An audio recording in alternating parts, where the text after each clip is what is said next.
Everyone, কি খবৰ আপোনালোকৰ? মোৰ নতুন ব্লগলৈ আপোনালোকক স্বাগতম জনাইছোঁ। এয়া মই মাৰ কাৰণে অৰ্ডছ বনাইছোঁ। বনাই হ'ল, মই মাক খাবলৈও দিছোঁ। মাৰ লগতে ময়ো ভাত লৈ লৈছোঁ। ভাতৰ লগত আছিলে দালি, আলু, পটল, ভাতকেৰেলা ভাজি। মই এতিয়া খাওঁ। আবেলি সময়ত মই অকণমান ওলাই গ'লোঁ। চাৰিওফালে চাহপাতৰ বাগান, কি ধুনীয়া সেউজীয়া পৰিৱেশ। যাওঁতে পালোঁ মই এটা মন্দিৰ। মন্দিৰটোত সোমাই মই সেৱাও কৰি লৈছোঁ।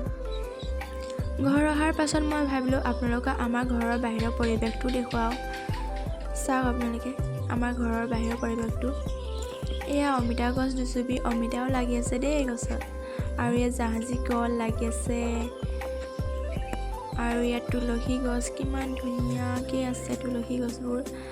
অকণমান গৈ পালোঁ মই মধুৰিআমৰ গছ। পদূলি মুখতে মধুৰিআম লাগি আছে। এয়া চাওক। আৰু এইটো আমাৰ পদূলি মুখ হয়। আৰু এজোপা ফুল ফুলি আছে এই গছতে। আৰু এজোপা ৰবাৰ টেঙা দেই, ৰবাৰ টেঙাও লাগি আছে। অকণমান গৈ ডালিমৰ গছ জুপিও পালোঁ। কিছুৱে ডালিম লাগি আছে, দুটা লাগি আছে, বেছি লগা নাই, ডালিম দুটাই লাগিছে। মোৰ ভিডিঅ'টো এইখিনিলৈকে আছিলে। ভাল লাগিলে লাইক কৰিব, শ্বেয়াৰ কৰিব, ছাবস্ক্ৰাইব কৰিব। Tata bye bye. বেলেগ ভিডিঅ'ত আকৌ লগ পাম আপোনালোকক।